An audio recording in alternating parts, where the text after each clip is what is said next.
이렇게만 칫솔질하면 평생 치과는 오실 필요가 없습니다. 왜냐하면 바스법은 잇몸병과 치아 우식증을 가장 효과적으로 예방할 수 있는 방법이기 때문입니다.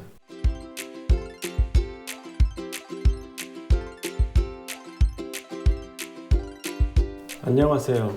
오늘 하루 3분만 투자를 하면 평생 치과 안 가도 되는 방법을 알려드릴 테니 이제 조금씩 이가 안 좋아질 수 있는 40, 50대 분들 특히 오늘 영상을 잘 보시기를 바랍니다. 물론 모든 분들에게 칫솔질은 가장 중요합니다. 우리가 매일 하는 칫솔질이지만 어떻게 칫솔질을 하냐에 따라서 음식물이 잘 빠지기도 하고 아닐 수도 있습니다. 가장 효과적으로 음식물을 제거하고 잇몸을 마사지할 수 있는 칫솔질 방법을 알려드리겠습니다. 칫솔의 방향이 중요한데요. 먼저 칫솔모의 각도를 치아의 장축 방향에 45도가 되도록 기울입니다.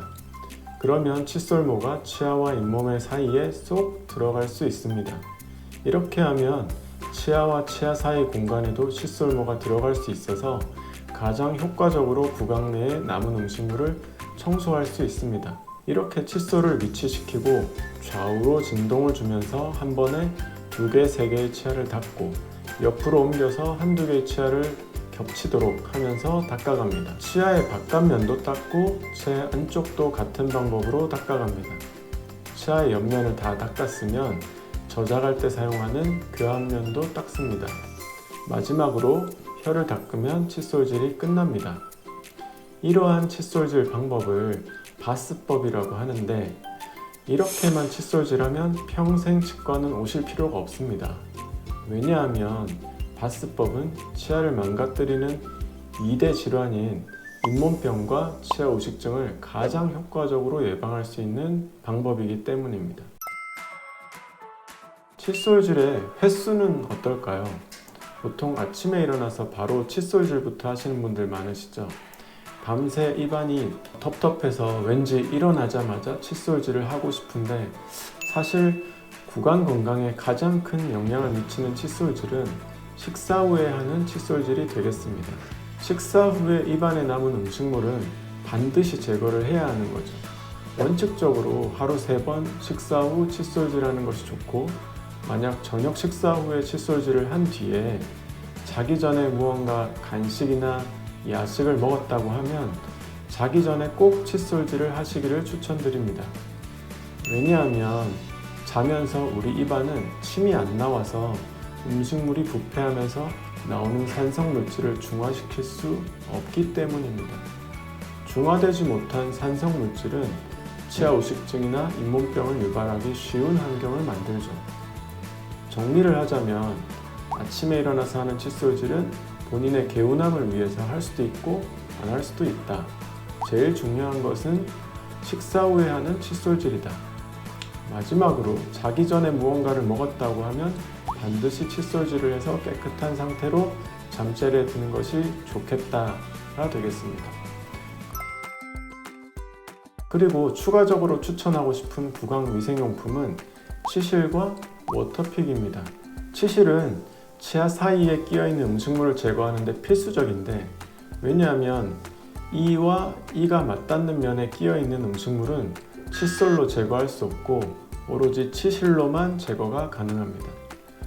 치실의 장점은 치아를 움직이는 힘을 발휘하지 않는다는 것인데 우리가 자주 사용하는 이쑤시개는 그 두께가 두꺼워서 치아 사이에 들어갔을 때 치아를 벌리는 힘을 발휘해서 자꾸 사용할 경우에 이 사이가 벌어지게 됩니다. 하지만 치실은 아무리 사용하더라도 치아 사이를 벌리진 않습니다. 따라서 치아 사이에 음식물이 낀 경우 1차적으로 치실을 사용하십시오. 만약 치실로 제거가 안 되면 그때는 치간 칫솔을 사용하실 수 있는데 치간 칫솔은 사용 후에 치아 사이에 음식물 잔사가 남을 수도 있습니다. 그래서 마지막으로 워터픽을 추천드립니다. 치아 사이에 남은 음식물을 제거하는 끝판왕이 바로 워터픽입니다. 칫솔질 후에는 반드시 워터픽으로 마무리하는 습관을 가지시기를 바랍니다. 집이 아닌 밖에서 식사한 후에 급하게 사용할 때는 치실이나 치간 칫솔을 사용하시고 집에서 칫솔질을 하시는 경우는 꼭 마무리로 워터픽을 사용하세요. 왜냐하면 모든 칫솔질을 완벽하게 했다 하더라도 치아 사이 공간에 음식물이 남는 경우가 많고 워터픽은 말끔히 이것들을 깨끗하게 청소해내기 때문입니다. 그리고 워터픽의 추가적인 효과로 잇몸을 마사지하는 것도 가능합니다. 저는 치과에 오시는 분들에게 바스법으로 칫솔질 한 뒤에 워터픽을 항상 사용하시기를 추천드리고 있습니다. 이 두 가지, 바스법과 워터픽이면 정말 평생 치과를 오시지 않으셔도 됩니다.